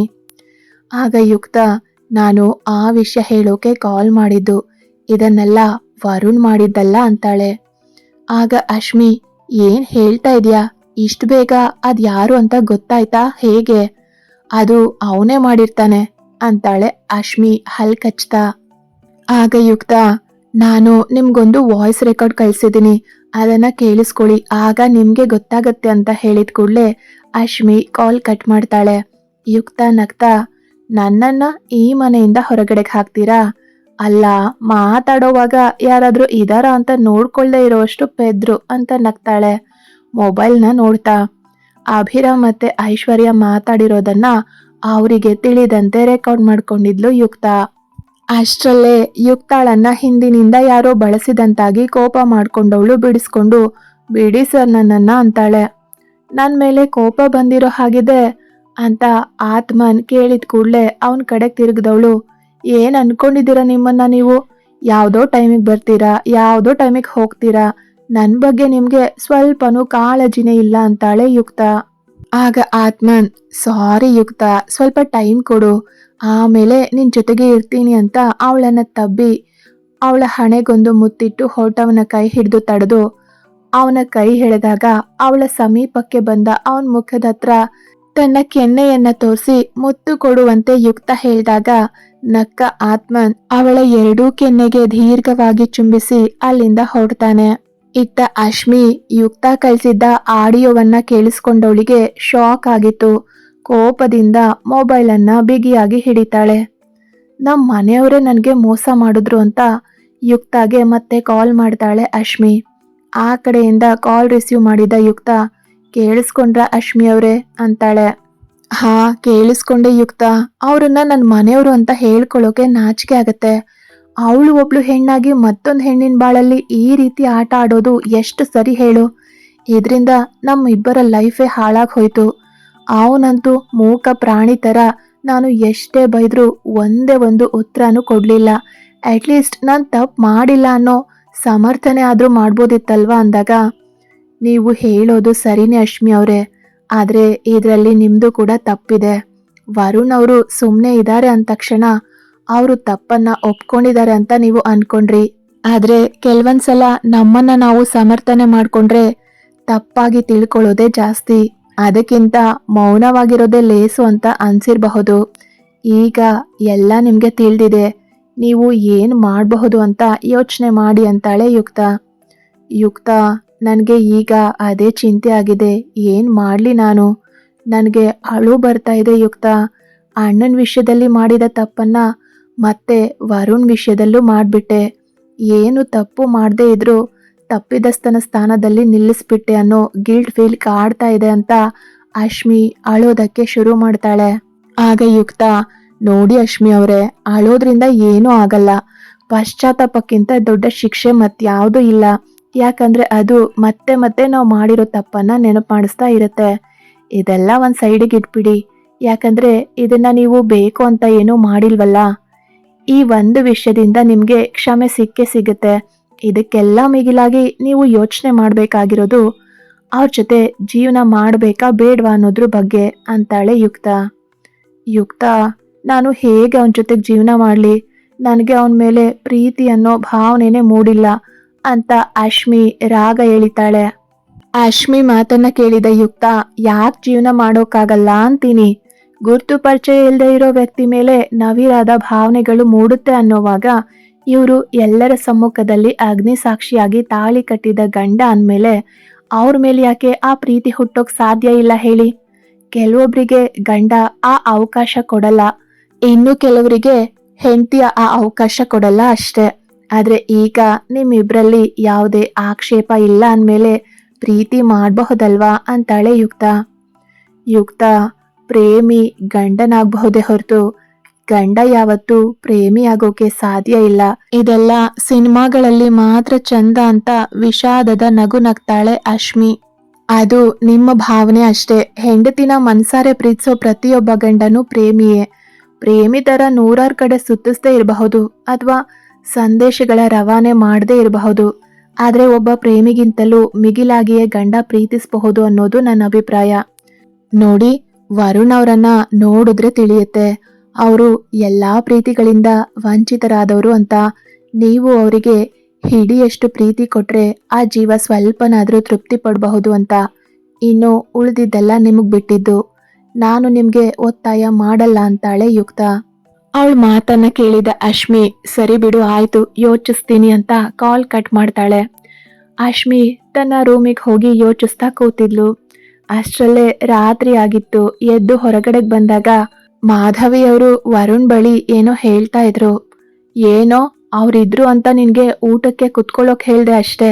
ನಾನು ನಿನ್ಗೆ ರಾತ್ರಿ ಊಟ ಹಾಕೋದಿಲ್ಲ ಅಂತ ಗೊತ್ತಿದ್ದು ಇಲ್ಲೇ ಕೂತಿದ್ಯಾ? ಮಹಾರಾಜ ನೀನು, ಬಂದ್ ಕೂತ ತಕ್ಷಣ ಊಟ ಬಡ್ಸೋಕೆ ಎದ್ದೇಳು ಅಂದಾಗ ವರುಣ್ ಎದ್ದು ಹೊರಗಡೆಗೆ ಹೋಗ್ತಾನೆ. ಅವನನ್ನೇ ನೋಡ್ತಾ ಇದ್ದ ಅಶ್ಮಿ, ಈ ರಾತ್ರಿಲಿ ಮತ್ತೆ ಎಲ್ಲಿಗೆ ಹೋಗ್ತಾ ಇದ್ದಾನೆ ಇವನು ಅಂತ ಯೋಚಿಸ್ತಾ ನಿಲ್ತಾಳೆ. ಸ್ವಲ್ಪ ಹೊತ್ತಿನ ನಂತರ ವರುಣ್ ವಾಪಸ್ ಬಂದ. ಅವನ ಕೈಯಲ್ಲೇನೋ ಪಾರ್ಸಲ್ ಇತ್ತು. ಅದನ್ನ ಒಂದ್ ಪ್ಲೇಟ್ಗೆ ಹಾಕೊಂಡವನೇ ತನ್ನ ರೂಮಿನ ಕಡೆ ತಿರುಗಿದಾಗ ಅಶ್ಮಿ ರೂಮ್ ಒಳಗಡೆಗೆ ಹೋಗಿ ಕೂರ್ತಾಳೆ. ವರುಣ್ ರೂಮ್ ಒಳಗಡೆಗೆ ಬಂದವನೇ ಅವಳ ಮುಂದೆ ಊಟದ ತಟ್ಟೆ ಇಟ್ಟವನು, ತಗೋ ಊಟ ಮಾಡು ಅಂತಾನೆ. ಏನಿದು, ಮತ್ತೆ ಹೋಟೆಲ್ನಿಂದ ತಂದ್ಯಾ ಅಂತಾಳೆ ಅವನ ಮುಖಾನ ನೋಡಿ. ಹೋ ಅಂತ ಹೇಳ್ದವನು ತನ್ನ ಶರ್ಟ್ ಬಿಚ್ಚಿ ಚಾಪೆ ಹಾಸ್ಕೊಂಡು ಮಲ್ಕೊಂಡ. ಇವನು ನನ್ಗೆ ಸಿಕ್ಕಾಬಟ್ಟೆ ಕೋಪ ತರಿಸ್ತಾ ಇದ್ದಾನೆ. ಕೋಪ ಮಾಡ್ಕೊಳ್ಳೋರ ಹತ್ರ ಹೇಗಾದ್ರೂ ಜಗಳ ಆಡಿ ಕೋಪ ಬರೋ ತರ ಮಾಡಿ ಮಾತಾಡ್ಸೋ ಹಾಗೆ ಮಾಡಬಹುದು. ಆದ್ರೆ ಹೀಗೆ ಮೌನವಾಗಿ ಇರೋರ ಹತ್ರ ಹೇಗಪ್ಪ ಕಾದಾಟ ನಡೆಸೋದು? ಇವನು ಹೊಟ್ಟೆಗೆ ಏನು ತಿಂದಿಲ್ಲ ಅನ್ಸುತ್ತೆ. ಏನು ಕೆಲಸ ಮಾಡದೆ ಸುಮ್ಮನೆ ಕೂತ್ಕೊಂಡಿರೋ ನನಗೆ ಇಷ್ಟೊಂದು ಹಸಿವಾಗ್ತಾ ಇರಬೇಕಾದ್ರೆ ಇನ್ನು ದಿನವಿಡೀ ದುಡ್ದು ಬರೋನಿಗೆ ಹಸಿವಾಗದೆ ಇರತ್ತಾ ಅಂತ ಯೋಚಿಸ್ತವಳು ಹೊರಗಡೆಗೆ ಹೋಗಿ ಮತ್ತೊಂದು ಪ್ಲೇಟ್ ತಂದು ತನ್ನ ತಟ್ಟೆಲಿದ್ದ ಅರ್ಧದಷ್ಟು ಅನ್ನನ ಆ ಪ್ಲೇಟ್ಗೆ ಹಾಕ್ತವಳು. ಅವನ ಕಡೆಗೆ ನೋಡ್ತಾಳೆ. ಅವನಂತೂ ಕಣ್ ಮುಚ್ಚಿ ಮಲಗಿದ್ದ. ಹೆಂಗ್ ಕರೆಯೋದು? ರೀ ಅಂತನ? ಇದು ಸ್ವಲ್ಪ ಜಾಸ್ತಿ ಆಯ್ತಲ್ವಾ? ಮೊದಲಿನ ಥರನೇ ಕರಿತೀನಿ. ಆದ್ರೆ ಮೊದಲು ಕೂಡ ನಾನು ಇವನಿಗೆ ಹೇಗೂ ಕರಿತಾ ಇರ್ಲಿಲ್ವಲ್ಲ, ಹೋಗು ಬಾ ಅಂತಿದ್ದೆ ಅಷ್ಟೇ ಅಲ್ವಾ ಅಂತ ಯೋಚಿಸ್ತಾ ಎದ್ದವಳು ಅವನ ಹತ್ರ ಹೋಗಿ ಕೂತು ತೋರು ಬೆರಳಲ್ಲಿ ಅವನನ್ನ ಎಚ್ಚರಿಸೋಕೆ ಪ್ರಯತ್ನ ಪಡ್ತಾಳೆ. ಹಗಲಿಡೀ ದುಡಿದು ಹೊಟ್ಟೆಗೂ ಇಲ್ದೆ ಮಲಗಿದ್ದ ಅವನನ್ನ ನಿದ್ದೆ ಬೇಗನೆ ಆವರಿಸ್ಕೊಂಡಿದ್ರಿಂದ ಅಶ್ಮಿ ಅವನನ್ನ ಎದ್ದೇಳಿಸ್ತಾ ಇರೋದು ಅವನಿಗೆ ತಿಳಿತಾ ಇಲ್ಲ. ಏನ್ ಇವನು ಒಳ್ಳೆ ಕುಂಭಕರ್ಣನ ವಂಶದವನ್ ಹಾಗೆ ಆಡ್ತಾನೆ, ಇರು ನಿನಗ್ ಮಾಡ್ತೀನಿ ಅಂತ ಅವನ ಕೈಗೆ ಜೋರಾಗಿ ಗಿಲ್ಲುತ್ತಾಳೆ ಅಶ್ಮಿ. ಅಮ್ಮ ಅಂತ ಎದ್ ಕೂತ ವರುಣ್ ತನ್ನ ಕೈಯನ್ನ ನೋಡ್ಕೊಂಡವನು ಅವನ ಕೈ ಕೆಂಪಾಗಿದ್ದನ್ನ ನೋಡಿ ಅವನ ಗಮನ ಅವನ ಕೈ ಮೇಲೆ ಇತ್ತೇ ವಿನಃ ಅವನ ಎದುರಿಗಿರೋ ಅಶ್ಮಿ ಕಡೆಗಿರ್ಲಿಲ್ಲ. ತನ್ನೆದುರು ಕೂತಿರೋ ಅಶ್ಮಿಯನ್ನ ಕಂಡು ಬೆಚ್ಚಿ ಹಿಂದೆ ಕೂತವನು ಅವಳನ್ನ ನೋಡಿ ಏನಾಯ್ತು ಅಂತ ಕೇಳ್ತಾನೆ. ಏನೋ ನಾನು ನೋಡಿ ಭಯ ಪಡೋದು ನೀನು, ನಾನೇನು ದೆವ್ವನಾ ಅಂತ ಕೇಳ್ತಾಳೆ ಅಶ್ಮಿ. ದೆವ್ವ ಆದ್ರೂ ಅಡ್ಜಸ್ಟ್ ಮಾಡ್ಕೋತಾ ಇದ್ದೆ, ಆದ್ರೆ ನೀನು ಅದಕ್ಕಿಂತಲೂ ಕಡೆ ಅಂತ ಗೊಣಕೊಂಡವನು ಅವನ್ ಮುಖವನ್ನ ನೋಡಿದ ಅಶ್ಮಿ ಏನಂದೆ ಅಂತ ಕೇಳ್ತಾಳೆ. ಏನೂ ಇಲ್ಲ, ಈಗ ನನ್ನನ್ನ ಯಾಕೆ ಎದ್ದೇಳಿಸ್ದೆ ಅಂತ ಕೇಳ್ತಾನೆ ವರುಣ್. ನನಗೆ ಒಬ್ಳಿಗೆ ಊಟ ಮಾಡೋಕ್ ಬೇಜಾರು, ನೀನು ಬಾ ಊಟ ಮಾಡೋಣ ಅಂತಾಳೆ ಅಶ್ಮಿ. ನಂದು ಊಟ ಆಯ್ತು, ನೀನ್ ಮಾಡು ಅಂತ ಹೇಳ್ತಾನೆ ವರುಣ್. ಅಶ್ಮಿ ಎದ್ದು 2 ತಟ್ಟೆಯನ್ನ ಕೈಯಲ್ಲಿ ಹಿಡಿದು ಬಂದು ಅವನೆದ್ರು ಕೂತು ಈಗ ಬಾಯಿ ಮುಚ್ಕೊಂಡು ತಿಂದ್ರೆ ಸರಿ, ಇಲ್ಲಾಂದ್ರೆ ಇದೆ ನಿನಗೆ ಅಂತ ಅವಳು ಊಟ ಮಾಡೋಕೆ ಶುರು ಮಾಡ್ತಾಳೆ. ವರುಣ್ ಅಶ್ಮಿ ಕಡೆಗೆ ನೋಡಿ ನಸು ನಕ್ಕವನು ತಟ್ಟೆಯಲ್ಲಿದ್ದ ಊಟ ಮಾಡತೊಡಗ್ದ. ಅಶ್ಮಿ ಅವನು ಊಟ ಮಾಡ್ತಾ ಇರೋದನ್ನ ನೋಡಿ ನಗ್ತಾಳೆ. ಒಂದೇ ಕ್ಷಣಕ್ಕೆ ತನ್ನ ತಟ್ಟೆಯನ್ನೆಲ್ಲ ಖಾಲಿ ಮಾಡಿದ ವರುಣ್ ಊಟ ಮುಗಿಸಿ ತಟ್ಟೆ ಕೊಡು ತೊಳ್ದಿಟ್ ಬರ್ತೀನಿ ಅಂತಾನೆ. ಅವನ್ ಮಾತನ್ನ ಕೇಳಿದ ಅಶ್ಮಿ ಸರಿ ಹಾಗಿದ್ರೆ ನನ್ ಕೈಯನ್ನ ಕೂಡ ತೊಳ್ಕೊಂಡ್ ಬಂದ್ ಕೊಡು ಆಯ್ತಾ ಅಂತಾಳೆ ನಗ್ತಾ. ಅರೆ ಕೈನ ಹೆಂಗ್ ತೊಳ್ಕೊಂಡ್ ಬರೋಕಾಗತ್ತೆ ಅಂತ ವರುಣ್ ಕೇಳಿದ ಕೂಡ್ಲೆ ಅಶ್ಮಿ ಕೋಪದಿಂದ ನೋಡ್ತಾ ಗೊತ್ತಿದೆ ತಾನೆ ಆಗಲ್ಲ ಅಂತ, ನಾನು ಅಲ್ಲಿವರೆಗೂ ಕೈ ತೊಳಿಯೋಕಾದ್ರೂ ಬರ್ಲೇಬೇಕು ತಾನೆ, ಈ ಪ್ಲೇಟ್ ತಗೊಂಡು ಬರೋಕಾಗಲ್ವಾ? ಈ ಪ್ಲೇಟ್ ತಗೊಂಡು ಬರೋಕ್ ಆಗದೆ ಇರೋಷ್ಟು ಶಕ್ತಿ ಇಲ್ಲ ಅನ್ಕೊಂಡಿದ್ಯಾ ಅಂತ ಎದ್ದವಳು ತಟ್ಟೆ ಹಿಡಿದು ನಡೀತಾಳೆ. ಆದ್ರೆ ವರುಣ್ ಮಾತ್ರ ಅವಳನ್ನೇ ನೋಡ್ತಾ ನಿಂತಿದ್ದ. ಏನಿದು, ಇವಳು ಬದ್ಲಾಗಿದ್ದಾಳ ಅಥವಾ ನನ್ಗೆ ಹೀಗೆಲ್ಲ ಅನಿಸ್ತಾ ಇರೋದಾ ಅಂತ ಅಂದ್ಕೊಂಡವನು ಮತ್ತೆ ಕ್ಷಣಕ್ಕೂ ನನ್ ಮೇಲೆ ಕೋಪ ಮಾಡ್ಕೊಳ್ಳೋದು ನೋಡಿದ್ರೆ ತಿಳಿಯಲ್ವಾ ಅವಳು ಬದ್ಲಾಗಿಲ್ಲ ಅಂತ. ಹೀಗೆ ಇನ್ನೆಷ್ಟು ದಿವಸ ಬಯಸ್ಕೋಬೇಕು ಅಂತ ಯೋಚಿಸ್ತವನು ಅಡ್ಗೆ ಮನೆಗೆ ಹೋಗ್ತಾನೆ. ವರುಣ್ ಅಡ್ಗೆ ಮನೆಗೆ ಬಂದಾಗ ಅಶ್ಮಿ ಏನೋ ಹುಡುಕ್ತಾ ಇರೋದನ್ನ ಗಮನಿಸಿ ಏನ್ ಹುಡುಕ್ತಾ ಇದೀಯಾ ಅಂತ ಕೇಳ್ತಾನೆ. ಏನಿಲ್ಲ, ಈ ಖಾರದ ಪುಡಿ ಉಪ್ಪು ಸಕ್ಕರೆ ಎಲ್ಲ ಎಲ್ಲಿದೆ ಅಂತ ನೋಡ್ತಾ ಇದ್ದೆ ಅಷ್ಟೇ ಅಂತಾಳೆ ಅಶ್ಮಿ. ಯಾಕೆ ಅಂತ ಕೇಳ್ತಾನೆ ವರುಣ್. ಯಾಕೆ ಅಂತ ನಾಳೆ ಗೊತ್ತಾಗತ್ತೆ ಅಂತ ಹೊರಟವಳು ಹಿಂದೆ ಬಂದು ಅವನ್ ಮುಖಾನ ನೋಡಿ ಹೊರಗಡೆ ಬೈಕ್ ನಿಂತಿದೆ ಅಲ್ವಾ ಅದು ಯಾರ್ದು ಅಂತ ಕೇಳಿದಾಗ ತಟ್ಟೆ ತೊಳಿತಿದ್ದ ಅವನು ಅಶ್ಮಿ ಕಡೆಗೆ ನೋಡಿ ನಂದೆ ಯಾಕೆ ಅಂತ ಕೇಳ್ತಾನೆ. ಯಾಕೂ ಇಲ್ಲ, ಸುಮ್ನೆ ಕೇಳಿದೆ ಅಷ್ಟೇ ಅಂತ ಅಲ್ಲಿಂದ ಹೋಗ್ತಾಳೆ ಅಶ್ಮಿ. ವರುಣ್ ಕೂಡ ತಟ್ಟೆ ಇಟ್ಟವನು ರೂಮಿಗೆ ಬರೋ ವೇಳೆಗೆ ಅಶ್ಮಿ ಅದಾಗ್ಲೇ ನಿದ್ರೆಗೆ ಜಾರಿದ್ಲು. ವರುಣ್ ಬೆಳಗ್ಗೆ ಎದ್ದವನೇ ಮಂಚದ ಕಡೆಗೆ ನೋಡ್ತಾನೆ, ಆದ್ರೆ ಅಶ್ಮಿ ಅಲ್ಲೆಲ್ಲೂ ಕಾಣಿಸ್ಲಿಲ್ಲ. ತಕ್ಷಣ ಏನೋ ನೆನಪಾಗಿ ಎದ್ದು ಓಡ್ ಬಂದವನೇ ಹಾಗೆ ನಿಂತು ಬಿಟ್ಟ. ಇತ್ತ ಯುಕ್ತ ಲಕ್ಷ್ಮಿ ಅವ್ರ ರೂಮಿಗೆ ಬಂದಾಗ ಲಕ್ಷ್ಮಿ ಅವರು ಅವಳ ಕಡೆಗೆ ನೋಡಿ ಏನಮ್ಮ ಇದ್ದಕ್ಕಿದ್ದ ಹಾಗೆ ನಮ್ ರೂಮ್ ಕಡೆ ಬಂದಿರೋದು ಅಂತ ಕೇಳ್ತಾರೆ. ಒಬ್ಳೆ ರೂಮಲ್ಲಿ ಕೂತು ಬೋರ್ ಆಗ್ತಾ ಇತ್ತು, ಅದಕ್ಕೆ ಬಂದ ಅಂತ ಅವ್ರ ಹತ್ರ ಕೂತು ಅವರ ಕಾಲು ಒತ್ತ ತೊಡಗಿದ್ಲು. ಏನಮ್ಮ ನೀವು ಮದ್ವೆ ಆಗಿ ಹತ್ರ 1 ವರ್ಷ ಆಗ್ತಾ ಬಂತು, ಏನು ಸಿಹಿ ಸುದ್ದಿ ಇಲ್ವಾ ಅಂತ ಲಕ್ಷ್ಮಿ ಅವ್ರು ಕೇಳಿದ ಕೂಡ್ಲೆ ಕಾಲು ಒತ್ತೋದನ್ನ ಬಿಟ್ಟು ಲಕ್ಷ್ಮಿ ಅವ್ರ ಕಡೆಗೆ ನೋಡ್ತಾಳೆ ಯುಕ್ತ. ಸದ್ಯದಲ್ಲೇ ಸಿಗುತ್ತೆ ನೋಡ್ತಾ ಇರಿ ಅಂತಾಳೆ ನಗ್ತಾ. ಲಕ್ಷ್ಮಿ ಅವರಿಗೆ ಅವಳ ಮಾತನ್ನ ಕೇಳಿ ಸಂತೋಷವಾಗಿತ್ತು, ಆದ್ರೆ ಯುಕ್ತ ಹೇಳಿದ್ದು ಬೇರೆ ವಿಷಯದ ಬಗ್ಗೆ ಅಂತ ಅವರಿಗೆ ತಿಳಿಲಿಲ್ಲ ಅಷ್ಟೆ. ಇತ್ತ ರಘುವೀರ್ ಮತ್ತೆ ಮಾಧವಿ ಅವರು ಹೊರಗಡೆ ನಿಂತಿದ್ರು. ಅಶ್ಮಿ ರಾಯಲ್ ಎನ್ಫೀಲ್ಡ್ ಬೈಕ್ ಅಲ್ಲಿ ಕೂತು ರಾಯಲ್ ಆಗಿ ಎಂಟ್ರಿ ಕೊಟ್ಟಿದ್ಲು. ವರುಣ್ ಅಂತೂ ಅವಳನ್ನ ನೋಡೋದ್ರಲ್ಲೇ ಬಾಕಿಯಾಗಿದ್ದ. ಮಾಧವಿ ಅವರು ವರುಣ್ ಕಡೆಗೆ ನೋಡಿ ಕಣ್ಣನ್ನ ದೊಡ್ಡದಾಗಿ ಮಾಡಿ ಅವನನ್ನೇ ನೋಡ್ತಾ ಇದ್ರು. ಅಶ್ಮಿ ಮಾತ್ರ ಬೈಕ್ನ ಒಂದ್ ಕಡೆ ನಿಲ್ಸಿ ಅದರಿಂದ ಕೀ ತಗೊಂಡು ಕೀನ ತನ್ನ ತೋರು ಬೆರಳಿಗೆ ಹಾಕೊಂಡು ಆಡಿಸ್ತಾ ಒಳಗಡೆಗೆ ಬರ್ತಾಳೆ. ರಘುವೀರ್ ಅವರು ನಗ್ತಾ ಈಗಿನ ಹುಡುಗಿರ್ಗೋ ಬುಲೆಟ್ ಓಡ್ಸೋ ಹುಚ್ಚು ಅಂತ ಒಳಗಡೆಗೆ ಹೋಗ್ತಾರೆ. ಮಾಧವಿ ಅವರು ವರುಣ್ ಕಡೆಗೆ ನೋಡಿ ಎಲ್ಲ ನಿನ್ ಹಾಗೆ ಆಡ್ತಾಳೆ, ಅವಳನ್ನ ಯಾರಾದ್ರೂ ಶ್ರೀಮಂತ ಮನೆತನದ ಹೆಣ್ಣು ಅಂತಾರ? ಅಷ್ಟು ದೊಡ್ಡವರು ಈ ಬೈಕಲ್ಲೆಲ್ಲ ಓಡಾಡೋಕೆ ಬಿಡ್ತಾರ? ನಿನ್ಗಾಳಿನೇ ಸೋಕಿದೆ ಅನ್ಸುತ್ತೆ, ನನ್ ಕರ್ಮ, ಇಂಥವ್ರೆ ಸಿಗೋದು ಅಂತ ಒಳಗಡೆಗೆ ಹೋಗ್ತಾರೆ ಮಾಧವಿಯವರು. ಆದ್ರೆ ವರುಣ್ ಮಾತ್ರ ನೆನ್ನೆ ಇವಳು ಕೇಳ್ದಾಗ್ಲೇ ಡೌಟ್ ಇತ್ತು, ಆದ್ರೆ ಹೀಗ್ ಮಾಡ್ತಾಳೆ ಅಂತ ಗೊತ್ತಿರ್ಲಿಲ್ಲ ಅಂತ ರೂಮಿಗೆ ಬಂದಾಗ ಮಾಧವಿಯವರು ನಿಂತಿದ್ರು. ವರುಣ್ ಬಾಗಿಲ ಬಳಿಯೇ ನಿಂತಿದ್ದ. ಮಾಧವಿಯವರು ಅಶ್ಮಿಗೆ, ನೋಡು, ಇನ್ಮೇಲಿಂದ ಈ ಬೈಕ್ ಓಡ್ಸೋದೆಲ್ಲ ಇಟ್ಕೋಬೇಡ, ಇದು ನಮ್ಮ ಮನೆ ಮರ್ಯಾದೆ ವಿಷಯ ಅಂದಾಗ ಅಶ್ಮಿ ಏನೋ ಹೇಳೋಕೆ ಹೊರಟವಳು ಬಾಗಿಲ ಬಳಿ ನಿಂತಿದ್ದ ವರುಣ್ ಕಡೆಗ್ ನೋಡಿ ಒಳಗಡೆಗ್ ಬಾ ಅಂತ ಕರೀತಾಳೆ. ವರುಣ್ ಒಳಗಡೆಗ್ ಬಂದು ನಿಂತ. ಮಾಧವಿ ಅವ್ರ ಕಡೆಗ್ ನೋಡಿದ ಅಶ್ಮಿ, ಈಗ ಇವನಿಗೂ ನಿಮ್ಗೂ ಏನಾದ್ರೂ ಸಂಬಂಧ ಇದೆಯಾ ಅಂತ ಕೇಳ್ತಾಳೆ.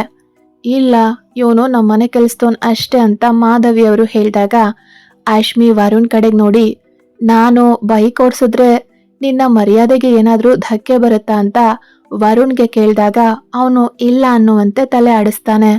ಆಗ ಅಶ್ಮಿ ಮಾಧವಿ ಅವ್ರ ಕಡೆ ತಿರ್ಗಿ, ನಿಮ್ಗೆ ಇವನು ಏನು ಆಗ್ಬೇಕಾಗಿಲ್ಲ ಅಂದ್ಮೇಲೆ ಅವನ್ ಬೈಕ್ನ ನಾನ್ ಓಡ್ಸಿದ್ರೆ ನಿಮ್ಗೇನ್ ಪ್ರಾಬ್ಲಮ್ಮು?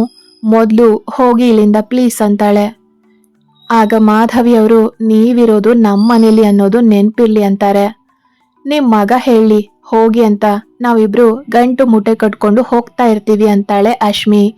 ಮಾಧವಿ ಅವರು ಏನು ಮಾತಾಡದೆ ಸುಮ್ನೆ ನಿಲ್ತಾರೆ. ಯಾಕಂದ್ರೆ ಅವರಿಗೂ ಗೊತ್ತಿದೆ ಪೃಥ್ವಿ ಯಾವತ್ತೂ ಕೂಡ ಇವರಿಬ್ರನ್ನ ಹೋಗೋಕೆ ಹೇಳೋದಿಲ್ಲ ಅನ್ನೋದು. ಇನ್ನು ಏನ್ ಯೋಚನೆ ಮಾಡ್ತಾ ಇದ್ದೀರಾ, ಹೋಗಿ ಇಲ್ಲಿಂದ ಅಂದಾಗ ಮಾಧವಿ ಅವರು ಇನ್ನೂ ಅಲ್ಲೇ ನಿಂತಿದ್ರು. ಅಯ್ಯೋ ಹೋಗಿ ಇಲ್ಲಿಂದ, ಇವತ್ತೇನೋ ಒಳ್ಳೆ ಮೂಡಲ್ಲಿದ್ದೀನಿ, ಅದನ್ನು ಹಾಳ್ ಮಾಡ್ಬೇಡಿ ಅಂದಾಗ ಮಾಧವಿ ಅವರು ಕೋಪದಿಂದ ನೋಡಿ ಅಲ್ಲಿಂದ ಹೋಗ್ತಾರೆ. ವರುಣ್ ಅವಳನ್ನೇ ನೋಡ್ತಾ ನಿಂತಿದ್ದ. ನನ್ ಮುಕ್ತಲ್ಲೇನ್ ಕೋತಿ ಕುಣಿತಿದ್ಯಾ? ಏನಿವತ್ತು ಆಫೀಸ್ಗೆ ಹೋಗೋ ಯೋಚನೆ ಇಲ್ವಾ? ಇನ್ನು ಬ್ರಷ್ ಕೂಡ ಮಾಡಿಲ್ಲ, ಕೊಳ್ಕ, ಹೋಗು ಮೊದ್ಲು ಅಂದಾಗ ವರುಣ್ ಏನು ಮಾತಾಡದೆ ಬಾತ್ರೂಮ್ ಕಡೆಗೆ ಹೊರಟ. ಇತ್ತ ಮನೆಯವರೆಲ್ರು ಹಾಲಲ್ಲಿ ಕೂತಿದ್ರು. ಆತ್ಮನ್ ಒಂದೆರಡು ಫೈಲ್ ಅನ್ನ ಟೇಬಲ್ ಮೇಲೆ ಇಟ್ಟ. ಆದಿನಾರಾಯಣ್ ಅವರು, ಏನಪ್ಪ ಇದು ಅಂತಾರೆ.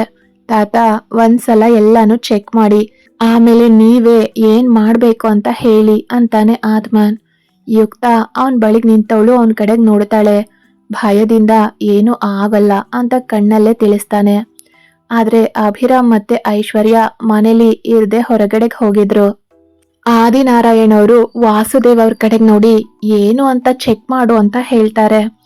ಫೈಲ್ ಅನ್ನ ಪರೀಕ್ಷಿಸಿದ ವಾಸುದೇವ್ ಅವರು ಆತ್ಮನ್ ಕಡೆಗೆ ನೋಡ್ತಾರೆ.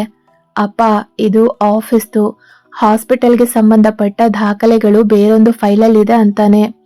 ವಾಸುದೇವ್ ಅವರು ಆದಿನಾರಾಯಣ್ ಅವ್ರ ಕಡೆಗೆ ನೋಡಿ, ಅಪ್ಪ, ಅಕೌಂಟ್ಸ್ ಒಂದಕ್ಕೊಂದು ಟ್ಯಾಲಿನೇ ಇಲ್ಲ, ಭಾವ ತೋರ್ಸಿರೋ ದಾಖಲೆಗಳು ಎಲ್ಲ ಫೇಕ್ ಅಂತ ಹೇಳ್ತಾರೆ. ಅಂದ್ರೆ ಇದಕ್ಕೆ ತಗೊಂಡ ಹಣ ಎಲ್ಲ ಅಂತ ಕೇಳಿದಾಗ ಎಲ್ಲ ಅವರ ಸ್ವಂತಕ್ಕೆ ಯೂಸ್ ಮಾಡ್ಕೊಂಡಿದ್ದಾರೆ. ಅದು ಅಲ್ಲದೆ ಅವರು ಈಗಾಗ್ಲೇ ನಮ್ಮ ಹೊಸ ಬ್ರಾಂಚ್ ಮಾಡೋಕೆ ಸೈಟ್ ತಗೊಂಡಿದೀವಿ ಅಂದ್ರು ಅಲ್ವಾ, ಅಲ್ಲಿ ಯಾವುದೇ ಸೈಟ್ ಇಲ್ಲ ತಾತ ಅಂತಾನೆ ಆತ್ಮನ್. ಆದಿನಾರಾಯಣ್ ಅವರು ಎದ್ದು ನಿಂತು, ಎಲ್ಲಿ ಅವರು, ಕರೀರಿ ಮೊದ್ಲು ಅಂತಾರೆ ಕೋಪದಿಂದ. ಅಪ್ಪ ಮಗಳು ಇಬ್ರು ಹೊರಗಡೆಗೆ ಹೋಗಿದಾರ ತಾತ ಅಂತಾಳೆ ಯುಕ್ತ. ಮನೆಯವರೆಲ್ರು ಅವರಿಬ್ಬರ ಆಗಮನಕ್ಕಾಗಿ ಕಾಯ್ತಾ ಕೂತಿದ್ರು. ಕತೆ ಮುಂದುವರಿಯುತ್ತೆ. ಯಾರೆಲ್ಲ ಸಬ್ಸ್ಕ್ರೈಬ್ ಮಾಡ್ಕೊಳ್ದೆ ಕತೆ ಕೇಳ್ತಾ ಇದ್ದೀರಾ ದಯವಿಟ್ಟು ಸಬ್ಸ್ಕ್ರೈಬ್ ಮಾಡಿಕೊಂಡು ಕತೆನ ಕೇಳಿ. ಹಾಗೆ ಈ ಕತೆ ನಿಮ್ಗೆ ಇಷ್ಟ ಆಗ್ತಿದ್ರೆ ಒಂದು ಲೈಕ್ ಮಾಡಿ.